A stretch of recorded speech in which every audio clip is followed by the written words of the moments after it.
1 Corinthians 9:27. I keep my body under control and make it my slave. Sinusupil, pinipigil ko ang aking sarili para ako ang maghari sa aking pagkatao. Discipline for peace of mind.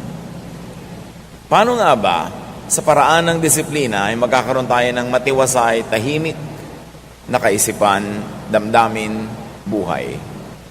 Panginoon, salamat po dahil kayo ang kapayapaan namin at tinuturuan nyo kaming maging payapa. Ano man ang kalagayan ng aming kapaligiran. Patuloy nyo po kaming linisin at gayon ay buksan ang aming isip, ang aming puso sa inyong mensahe na makapagpapalaya, makapagpapalakas sa amin at lalo pa na magdudulot ng kapayapaan. Kayo pong mangusap, mangaral, magturo. Dalangin namin ito may kalakip na pasalamat sa ngalan ng iyong anak at aming Panginoong si Jesus.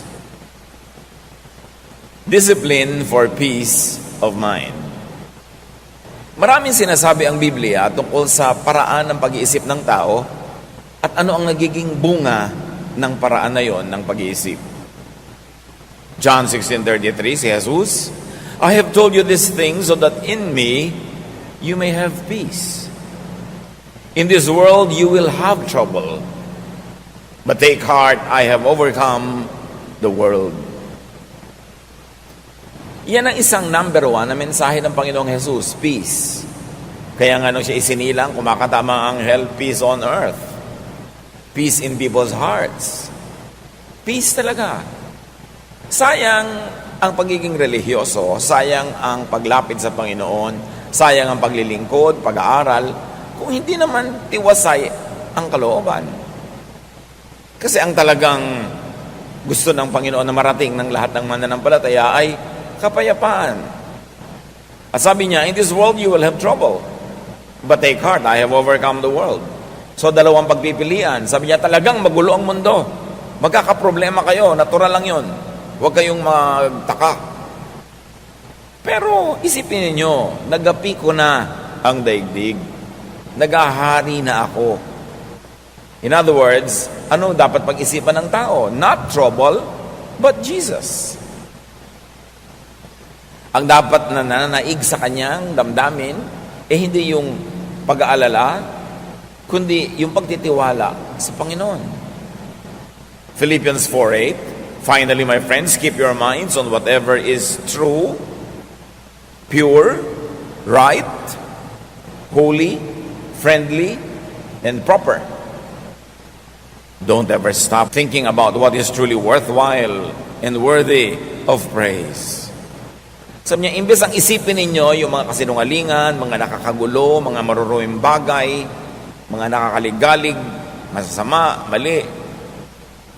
Huwag kayong tumigil ng pag-iisip, pagtotoo ng isip tungkol sa mga kanais-nais, magagandang bagay na nakakapuri sa Panginoon. In other words, we are given choices of what to think of. Pwede ka mag-isip ng trouble, pwede ka mag-isip ng peace, pwede ka mag-isip ng Satan, pero pwede ka mag-isip ng God. Pwede ka mag-isip ng kaguluhan, pangliligalig ng iba, pero pwede ka mag-isip ng mga pangako ni Jesus ng kapayapaan. Ang isip, mapaglaro. At maraming tao pinaglalaroan ang sarili nilang isip. Hindi sila ang amo ng isip nila, kundi yung isip nila ang nagiging amo nila. At mapaglaro ang isip. Proverbs 23:33, you will see weird things, and your mind will play tricks on you.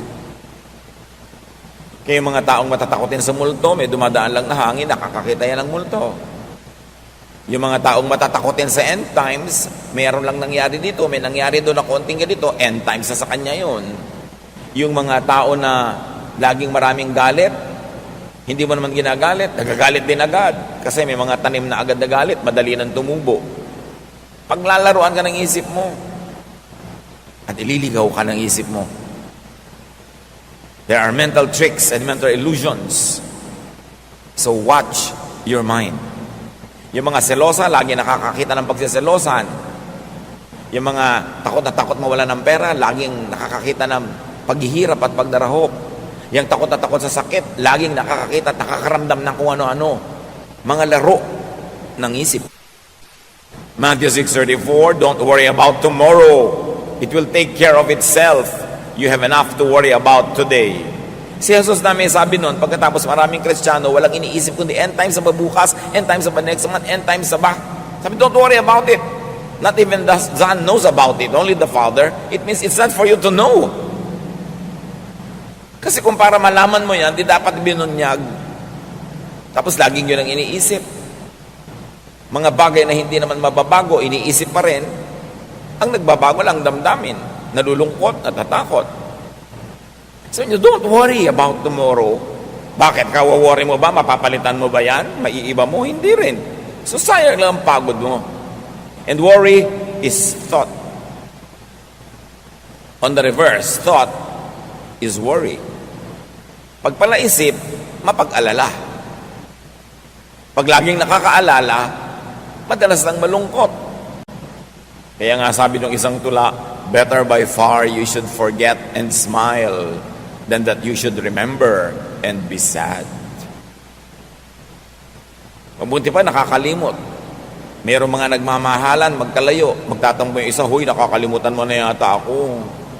Kung talagang mahal mo siya, hindi ba iibigin mo pa nga malimutan ka na ng konti para hindi siya laging malungkot? Kasi lagi mong nakaalala ka, lagi ka namimiss. Tuwan-tuwa ka, yung ego mo, tuwan-tuwa, dahil lungkot na lungkot siya at wala ka. Ganun ba ang pagmamahal? So sabi niya, mabuti pa na malimut-limutan mo ko, na makangiti ka naman, sumaya-saya ka, kasi lagi mo ako naaalala, tapos nalulungkot ka naman. So dahil mahal kita, please, kalimutan mo na muna ako, dahil magkalayo naman tayo.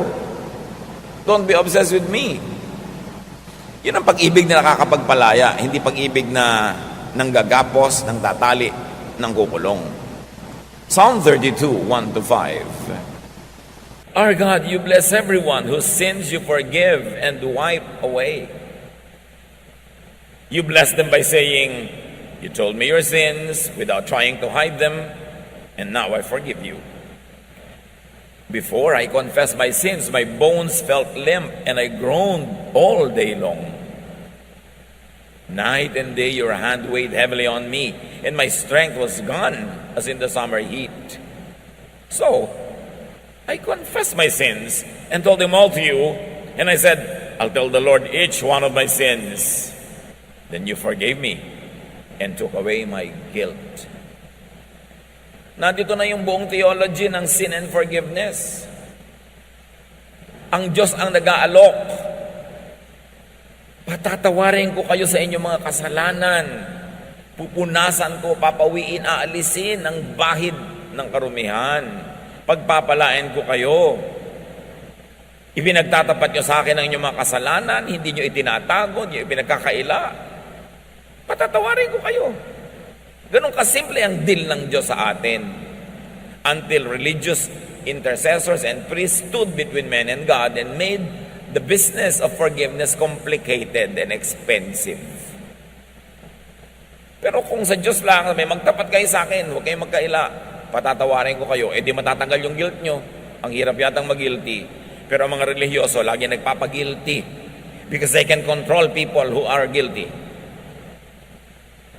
Pero ang Diyos, sabi niya, huwag niyong buhatin yung guilt nyo. Gusto ko maluwag ang loob nyo. At sabi ngayon itong awit, bago ko ipinagtapat, bago ko inamin at hiningi ng tawad ng mga kasalanan ko, kasakit ng mga buto ko. Para ako may bone cancer. Umaatungal ako araw-gabi sa sakit. Araw-gabi, napakabigat ng pasanin ko. At ang aking lakas ay parang sinisip-sip ng init ng tagaraw. Kaya naman, ipinagtapat ko sa Diyos sa aking mga kasalanan. Wala akong iniwan. Hiningi ko ng tawad. At pinatawad niya ako. Inalis niya ang aking heavy guilt feelings. Ang ministry ng Diyos mang-alis ng guilt. Ang ministry ng mga relihiyosong nagpapahirap ng buhay ng kapwa, magpagilty. Kumusta? Ang damdamin nyo ngayong oras na to, kayo ba'y punong-puno ng guilt o malaya, magaan? Hindi dahil holy kayo, hindi dahil tayo ay perfect, kundi dahil nagtatapat tayo sa Diyos at pinapatawad naman niya tayo, nagtatapat tayo. Mahirap na dala ng isip yung guilt. But guilt, forgiveness, peace are all thoughts. Nasa isip yan. Confess unto peace. Diretso sa Diyos. Hindi mo kailangan padaanin pa kung kani-kaninong tao yung confession mo. May bayad pa. Diretso sa Diyos. Yan ang gusto niya. Yan ang pinapalaya niya tayo. Hindi niya tayo hinahanapan ng perfection. Ang ginawa niya para mawala yung guilt natin, hindi siya nagre-require ng 100% holiness.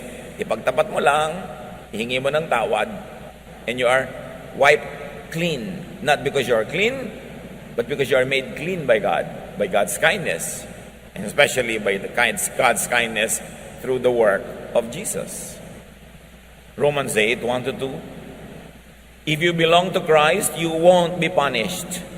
Tapos yung iba takot na takot pa. Ay, Kristiyano na ako pero nagkasala ako. Meron na naman akong parusahan. Tanggal na naman ang salvation ko. Sinabi na nga, if you belong to Christ, you won't be punished. Bakit ang kulit?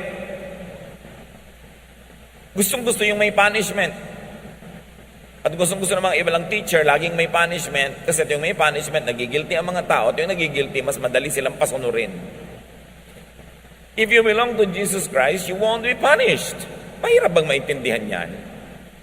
The Holy Spirit will give you life that comes from Christ Jesus, not from your own deeds, not from your own performance, but from Christ Jesus, and will set you free from sin and death. When you are freed from sin, it doesn't mean you are freed from committing sin, because kahit na kay Christ ka na, once in a while you fall and commit sin. So what does it mean you will be freed from sin? You will be freed from the punishment of sin, because Jesus took the punishment. And you will be freed from the guilt of sin, because when you know that when you confess of the Lord, He forgives, therefore you are free from the guilt and the punishment of sin. But no Christian is really free from the actual act of doing sin, because God knows that we are not perfect. God remembers that we are dust. Kaya naglagay siya ng daan para makabalik ang lahat ng nadadapa. Confession. If we confess our sins, He is faithful and just and will forgive us. And will give us a renewed heart. Hindi yun mahirap maintindihan. Kawawa ang mga nasa Panginoon na lagi pang guilty, lagi pang natatakot, lagi pang nag-iisip na siya ay mapaparusahan, mawawala sa presensya ng Diyos, etc. Be free in Jesus, and freedom is thought. Again, nasa isip yan. Meanwhile, the thought of torture is punishment. Pag naiisip mong mapaparusahan ka, naiisip mong magugunaw ang mundo, maiisip mong dadaling ka sa impyerno na naman, nasa Panginoon ka na, matutorture ka lang. Nawawala yung joy of your salvation, bagamat hindi nawawala yung salvation. Romans 6:14, don't let sin keep ruling your lives. You are ruled by God's kindness and not by the law. Hindi ang ibig sabihin ng don't let sin keep ruling your lives, dapat hindi ka na nagkakasala. Ang ibig sabihin nun, yes, nagkakasala ka pa rin, hindi ka talaga perfect, ang kapatid mo, ang mga kasama mo, magkakasala pa rin. Pero huwag yung takot sa parusa ang maghari sa buhay nyo. Ang paghariin nyo sa buhay nyo ay ang Diyos, ang kanyang kabaitan, at hindi yung law na nagbibigay ng punishment. Romans 6:14, read it over and over again. Don't let sin keep ruling your lives. In other words, don't let the fear of sin and the guilt of sin keep ruling your lives. You are ruled by God's kindness, not by your perfection, not by the law, or not by obeying the law.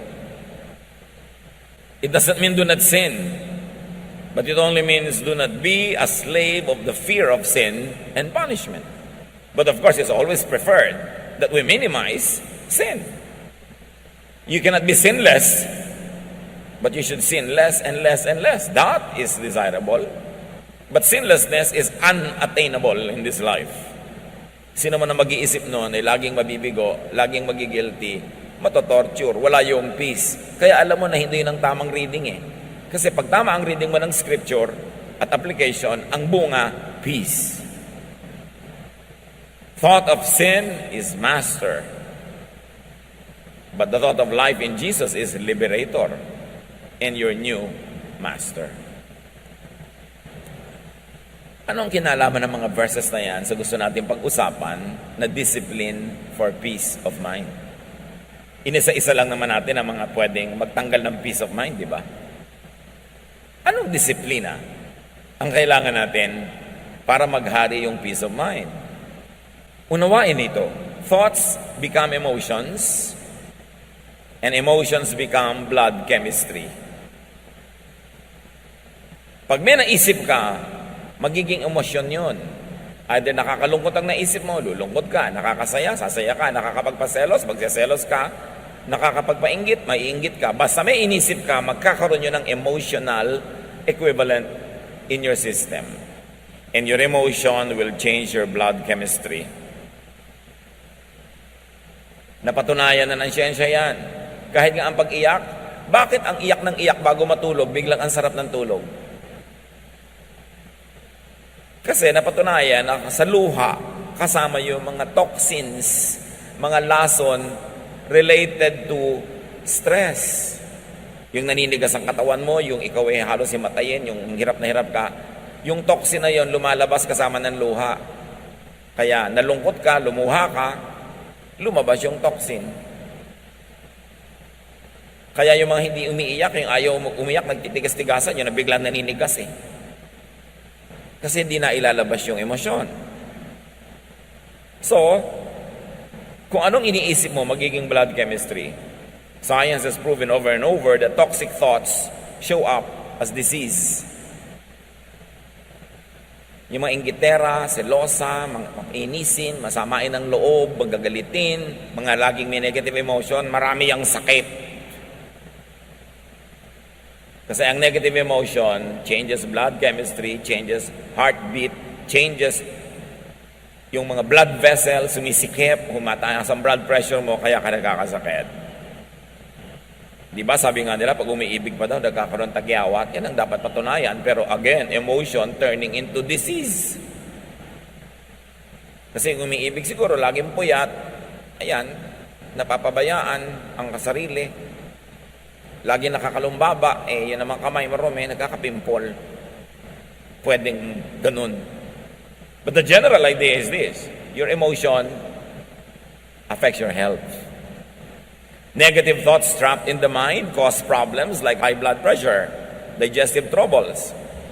Subukan ninyo na kayo magpapa-interview o kakanta o tutula o haharap sa public o gagawa ng something nakakanerbiyos, naninigas ang tiyan nyo. Di ba? Para kayo sinuntok. O kaya, nagkakayo ka LBM, o kailangan punta sa toilet. Ninenervyos ka. Anong kinalaman sa digestive system mo? Meron. Negative emotions affect the digestive system. Di ba kaya nga ako nalulungkot ka, hindi ka makalulo ng pagkain, hindi ka makakain, hindi ka matunawan? Anong kinalaman ng tiyan mo doon sa boyfriend mo na nakita mong may ibang kaakbay sa mall? Bakit hindi ka makalulon? Anong kinalaman ng lalamunan mo doon? Meron. Kasi yung emotion mo nakaka-apekto sa iyong katawan. Pero yun namang biglang tinextan ka ng sangkaterbang I love you, nako, sarap-sarap mong nguya at kumain. Ang pangunguyakoy mo ay talagang wagas. Dahil sa text. Ano ba yung text? Letra. Nakita ng mata mo yung letra, na-decode ng brain mong ibig sabihin. Inassign na niya ng emotional value, sumaya ka. Sumarap. Ang napakatabang mong kinakain. Dahil sa iyong emosyon. Pero ano man ang sarap ng kinakain, naalala mo na yung boyfriend mo, iba kami ka-date na iba, naku, nawawala lang halaga lahat yan. Jeremiah 17:9, the heart is deceitful above all things and beyond cure.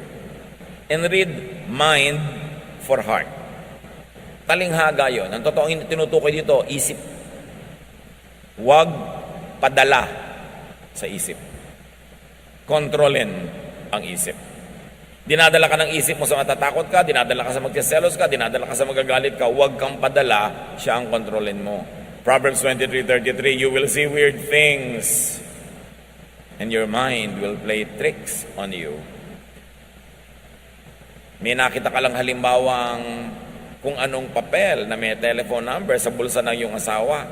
Your mind will play tricks. Kung ano-ano na ang mangyayaring kwento niya, buong-buo na yon. Kahit saan sila nag-check-in, anong minerienda nila, gano'n sila katagal magkasama.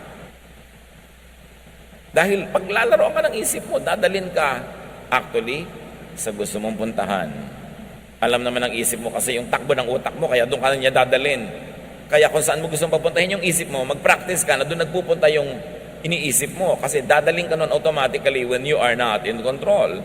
What you think of, you see. You imagine, you dream of. That's why dreams could become your realities. Pagka nabubuhay ka sa pantasya. Maraming mga tao dahil sa fantasy, may pinafantasize sila isang tao na gustong-gusto nila, ini-imagine nila na gusto din sila. Hindi naman sila man lang kilala. May mga tao na sa public places, pag may mga kasama silang laging nandun din, mga opisina siguro, mga restaurant, o mga public places like this, napapansin nila na yung crush nila laging doon nakatingin, doon sila uupo. Tapos sasabihin, nakita mo, tingin ng tingin sa akin. They create their illusions. Paano hindi ka makikita? Kahit saan lumingon, nakabalandra yung mukha mo doon. Kung dadaan sa ganitong koridor, nakakalat ka doon. Dadaan sa ganong hagdan, nandun ka. Tapos sasabihin mo, sinusundan-sundan ka. Illusion. Dapat kinikilala mo kung ano yung illusion, ano yung realidad, para nakatungtong ka sa lupa. Thoughts could become lifestyle. Pag nag-iisip ka lagi na magugunaw na ang mundo bukas, hindi ka na magtatrabaho. Papamigay mo na yung mga property mo. Tapos hindi naman nagunaw, wala ka ngayong property, sorry ka na lang. Paano bang magunaw na may property ka pa rin? Bakit naman masama ba yun? Magugunaw na ang mundo, magbibitiw na ako sa trabaho, hindi ko na papapasukin sa school ang mga anak ko. Bakit masama bang maabutan ng pagkagunaw ng mundo yung anak mo na nasa school? Pagka lagi mong iniisip, it will become your lifestyle. Thoughts could become actions, habits, behavior, character. Kaya pag lagi mong iniisip na ang Diyos masungit, godly ka, magiging masungit ka. Pag iniisip mo ang Diyos lagi nanguhusga ng kapwa, ikaw din, nanghusga ka ng husga. Kasi nang iniisip mo tungkol sa Diyos, nire-reflect mo ngayon sa buhay mo. What do you think of God? Ano bang iniisip niyo tungkol sa Diyos? Na gusto nyo ngayong i-model. Pagka ang iniisip mo ang Diyos, tuwing nakakakita nagkakamali, lagi niyang sinisita, mahilig ka ngayong manita. Pero kung iniisip mo na ang Diyos, mahilig magpatawad, nagiging mapagpatawad ka rin. What do you think of God determines your behavior. Nagiging salamin ka ng iyong isip at nakikita ng kapwa kung anong iniisip mo sa pamamagitan ng iyong mga kilos. Mark 7:20-23, Jesus said, "What comes from your heart is what makes you unclean. Out of your heart come evil thoughts. All this come from your heart, and they are what make you unfit to worship God." Again, heart is to be read as mind. Sabi, ang lahat ng gagaling sa isip mo. Kaya ganyan ka magdamit, kaya ganyan ka kumain, kaya ganyan ka kumilos, kaya ganyan ka makisalamuha, makitungo sa tao, kasi ganyan ka mag-isip. Ngayon, gusto mong palitan yon, edi palitan mo ang paraan ng iyong pag-iisip.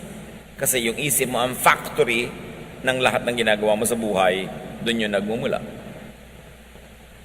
And if you don't watch it, thoughts can vex, trouble, and stress you. May bagyo. Lula ng isang bangka si Jesus at ang kanyang mga alagad. The same bagyo, the same bangka. Group 1, worried yung mga disciples. Group 2, nag-iisa si Jesus, sleeping. Magkaiba kasi sila ng iniisip tungkol doon sa bagyo eh. So merong relaxed. Kumisan nga, ibig-ibig mong mainggit doon sa mga taong sobrang relaxed. Wala na kayong pambayad sa kuryente, yung asawa mo, relax pa eh. Ikaw worried na. Diba? Wala kayong kakainin bukas, walang pang-enroll ang mga bata, yung asawa mo relaxed. Ikaw, ngarag. 20 years later, pareho pa rin kayong buhay, pero ikaw, pumangit, tumanda. Siya, relax pa rin. Yan gusto mong ibig sabihin, mabuti pa yata ito, ganitong sobrang relax eh. Ako, pagod na pagod dito. Yun ang blessing sa mga relax. May mga pagod na pagod to keep them relaxed. Sobra ka kasing responsible. Wala pala kayong kakainin, wala siyang ginagawa, subukan mong wala rin gawin. Pag pareho kayo nagutom, may gagawin na rin yan eh. Lagi mo kasi sinasagot yung problema, sinasalo, di nagre-relax siya. Yung kapatid mo, sobrang relax kasi umaasa sa'yo. Nag-asawa, umaasa sa'yo. Nagkaanak, umaasa sa'yo. Pagod na pagod ka. Subukan mong gutumin niya mga yan pag hindi kumilos. Hindi mo naman kasi ginugutom at alam niya yon, kaya ikaw mapagod, relax siya. That's life. Choice mo yan eh. Kumisan para ring sumpa pag sobra kang responsible, ano? Lalo sa mga pamilya, pag maaga pa lang na-identify nila kung sino yung responsible, lagot ka buong buhay. Magpapabaya sila kasi alam mong di mo matitiis. Subukan mong tiisin. Baguhin mo yung pag-iisip. Hindi reklamo ka ng reklamo. Tamad-tamad ng kapatid ko, tamad-tamad ng ganito. Lagi mo kasi sinasalo. Hayaan mo malaglag. Pag hindi nagbago ng pag-iisip yan. Minsan yung mga sobrang responsible, nagiging konsentidor na eh. We are already tolerating very bad behavior by rewarding the lazy and punishing the masipag. Yun ba ang justice ng Diyos? No. If you're always troubled in spirit, identify why. Daniel 7:15, I, Daniel, was troubled in spirit, and the visions that passed through my mind disturbed me. You see? Yung mga mahilig makakita ng vision, lagi na di-disturb. Well, once in a while, there are people who are really given visions so they could warn others. But most of the time, hindi naman vision yan eh. Subdivision, guni-guni. Marami mga self-appointed prophets, nakakakita ng demonyo kahit sa tasa ng tiya. Tinatakot ang buhay niya, tinatakot ang lahat. Everything is in God's hands. Why try to control what you cannot control? Ano ang nagpapagulo sa ating isip? Salain ang isip, kontrolin ang isip. Thoughts can calm, can soothe, can relax you. You see, in the same mind, thoughts that can stress you can thrive. But also in the same mind, thoughts that can relax you can flourish. So bakit man naman papapasok ng lagi yung nakaka-stress? Bakit hindi yung nakaka-relax? Manonood ka ng sine, horror pa. Ba't di nalang comedy? Ang lungkot-lungkot pa, nagbayad ka pa para ka malungkot. At bigat-bigat ng dibdib mo paglabas, gumagapang ka pa palabas ng sine dahil ang lungkot. Why? You have a choice. Psalm 119:52, I remember, Lord, your ancient laws, and I find comfort in them. So you see, ang daming laws, pero ang sino-focus niya, yung nakaka-relax, yung nakaka-comfort.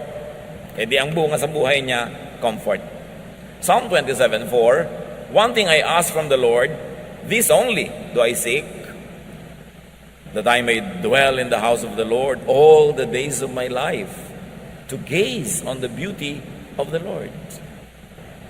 Isa lang naman ang hiling ko sa Diyos, sabi niya, na araw-araw nandun ako sa kanyang tahanan para pagmasdan ko, malimi-limi, maisip-isip ko ang kanyang kagandahan. Because beauty relaxes. So, sabi niya, gusto kong magpunta sa church araw-araw para ako ma-relax, para ma-enjoy ko ang kagandahan ng Panginoon.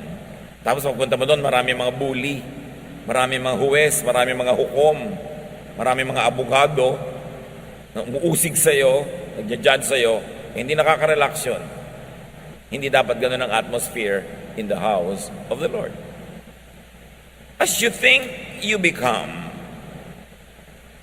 You become, you are your thoughts. Ano pa talaga ang nagde-define ng ating pagkatao? Ito yung ating pag-iisip. Ikaw ay ang pag-iisip mo. Ang pag-iisip mo ay ikaw. Proverbs 23:7, for as he thinks in his heart, so is he. Paano ka mag-isip, magiging ganun ka. So change your life by changing your thoughts. Ang sinasabi lang nating change, yung nakaka-stress, yung nakakagulo. Yun namang nakakapagpasaya, di huwag nyo nang palitan dahil masaya na kayo eh. O kaya palitan nyo ng mas nakakasaya pa. Romans 12:2, let God change the way you think. Then you will know how to do everything that is good and pleasing to Him. Gusto ng Diyos, relax ka, peaceful. Ayaw niya na ikaw ay stressed and vexed and troubled and afraid. Hindi business ng Diyos manakot. Business niyang magpatahan ng umiiyak, magpapayapa, humalo-alo para tayo matahimik. 1 Corinthians 14:20, stop thinking like children. In regard to evil, be infants. But in your thinking, be adults. Grow up. Tigilan ang pag-iisip bata, lalo't hindi ka na talaga bata. Baguhin ang pamamaraan. Sabi ni Paul, when I was a child, I thought like a child, I spoke like a child, I reasoned like a child. But now that I'm a man, I gave up childish ways. Ganon din tayo sa ating spiritualidad. Dapat mag-mature. Change what gives you trouble. Change the way you think so that you will be happier. You will be more peaceful. Think your way into mental, emotional, and physical rest. Yung kapahingahan, parang isang pupuntahan. Yung pag-iisip, yun yung ruta na dinadaanan mo. Mag-isip ka sa paraan, ang ending, restful. Ang ending, relaxing. So think your way into rest, into relaxation, into peace, into serenity. 2 Corinthians 10:5, we demolish arguments and every pretension that sets itself up against the knowledge of God, and we take captive every thought to make it obedient to Christ.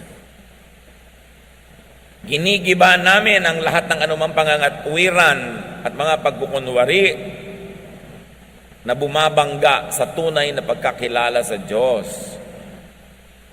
At ipinabibihag namin ang anumang iniisip namin kay Kristo. Binibihag, ginagapi, kinukulong, ginagapos namin aming utak para ito pasunurin kay Kristo, hindi kay Satan. At hindi lang yun tungkol sa paggawa ng kabanalan at mga karelihiyosohan. Yun ay tungkol sa paghahanap ng tunay na kapayapaan, katahimikan, pahinga na siyang ibig-ibigay ng Diyos sa pamamagitan ni Jesus. Binabangga, dinudurog namin ng anumang mga pagpapunwari na karunungang makadiyos. Pero kung ang ending nakakagulo, nakakapagpagulo, nakakatakot, hindi yan galing sa Diyos, binabangga, dinudurog namin yan. Iyan ay isang pagkukunwari. Kung paano mo malalaman na masarap ang luto, pag tinikman mo na, doon mo malalaman kung tama ang interpretation of God's Word. Pag ang ending sa buhay mo, peace, serenity, love, quietude. Yan ang tamang bunga ng tamang interpretation ng salita ng Diyos. Kung i-interpret mo ang bunga na ligalig ka, naging judgmental ka, natakot ka, hindi yan dapat ang bunga, mali ang basa. Sabi ni Jesus, I came that you might have peace, that you might have life, and have it abundantly. So alam mo, pag tama, Pastor, ano po bang tamang interpretation? Yung ang ending, pumapayapa ka, tumatahimik ka, yun ang tamang interpretation.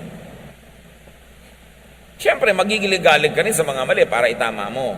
Pero hindi to the point na naligalig ka na pagharian ka na ng takot. Kasi, okay, na-realize mo mali ka, hindi mo maitama-tama pa ngayon, o kulang ang pagtatama mo, di magtatapat ka sa Diyos, o meron ka ng confession, may forgiveness ka na, peace pa rin ang ending. Choose what you think of. Choose what you dwell on. Tulad ng pinipili mo kung saang bahay ka titira, saang barangay, at sa loob ng bahay, saang kwarto ka, sa isang bulwagan, saang silya ka uupo. Pinipili mo kung saan kalulugar. Lagi niya naman lalong piliin kung anong iisipin. Kasi pag inisip mo, nasa loob ng utak mo. Pag nasa loob ng utak mo, yun ang magpapakilo sa iyong mga daliri, mga paa, sa iyong katawan. Yun ang magkokontrol ng iyong buhay. At sabi ng Hebrews 3:1, fix your thoughts on Jesus. On Jesusness, on peace, on love, on forgiveness, on kindness, goodness, on mercy. Ang magiging bunga nun, kapayapaan. Proverbs 4:23, carefully guard your thoughts because they are the source of true life. Bantayan daw ang iniisip. Kasi dyan magmumula ang tunay na buhay. Anong iisipin ngayon? Anong dapat nating isipin? Think only of what you can change. What you can modify or improve. Think only when thinking about it can and will help improve it. In other words, problemahin mo lang yung may solusyon. Pag walang solusyon, hindi problema, hindi dapat problemahin. Kasi ang definition ng problem, may kakambal na solusyon, dapat lang hanapin mo at itapat. Pero wala pong solusyon, edi hindi problem, ba't mo pinoproblema? Tanggapin mo. Manahimik ka, hindi problema yung pinoproblema mo. Do not overthink. Do not worry. Especially about what you cannot change or what you should not even change in the first place. Matthew 6:34, therefore do not worry about tomorrow, for tomorrow will worry about itself. Each day has enough trouble of its own. Problemahin mo lang yung eto malapit, kaya mong hipuin, yung malayo, huwag.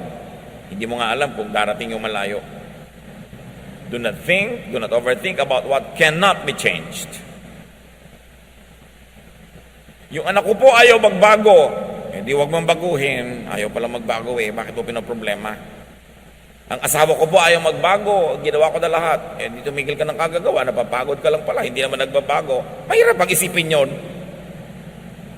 Kailangan po bang i-memorize yan? Binabago mo yung ayaw magbago. Hindi bumabangga ka sa bundok, sa pader. Napapagod ka.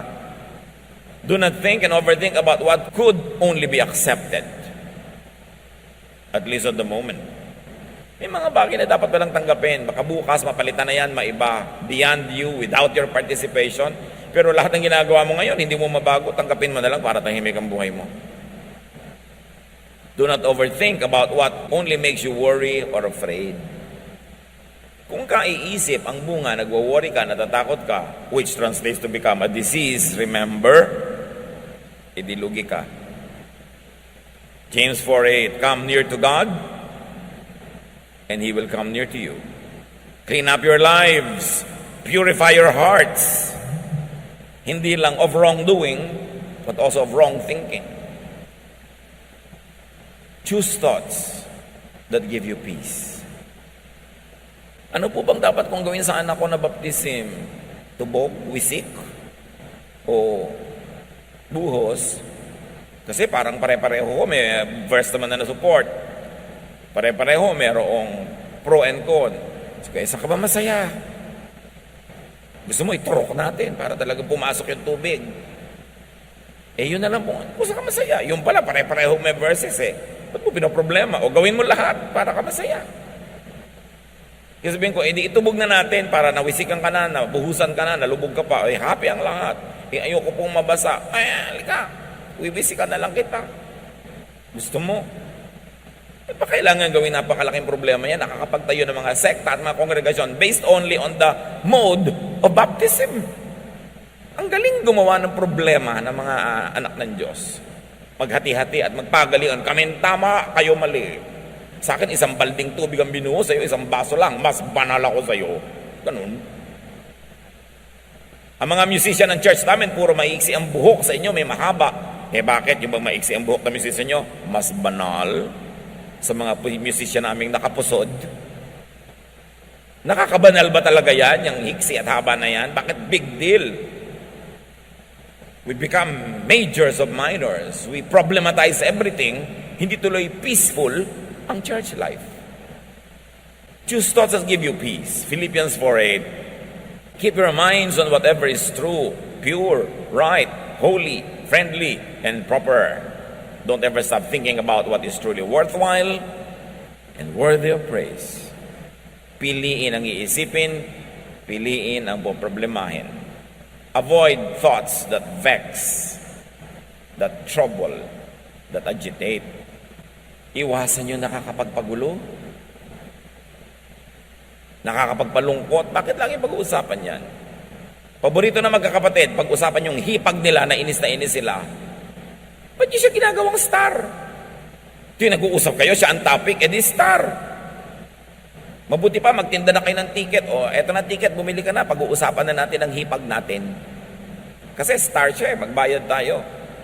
Bakit lagi nyo pinag-uusapan yung nakakainis? Yung nakakapagpalungkot, nakakapagpagalit, di nilalagyan nyo ng sakit ang utak nyo? Nakakainis pala siya, dapat wag isipin. Kasi yung iniisip, lalo siya nagwawagi. At lagi kayo natatalo. Kasi kahit naman kayo isip ng isip, kwento ng kwento, hindi rin naman sila nagbabago, kayo ang naiinis. Paboritong pag-usapan ng mga magbibilas, yung biyana nila. O yung mga hipag nila, mga in-laws. Yan ang mga paboritong topic na nakakainis, di ba? In-laws. Tigilan nyo yan. Kasi wala namang mabuting idudulot sa inyo. Nagiging star lang sila. Psalm 55:1-5, my thoughts are troubled. My heart is racing fast and I am afraid. I am trembling with fear, completely terrified. You see, dahil sa thought, pati katawan ng inig, bumilis ang tibok ng puso, nasira ang katawan.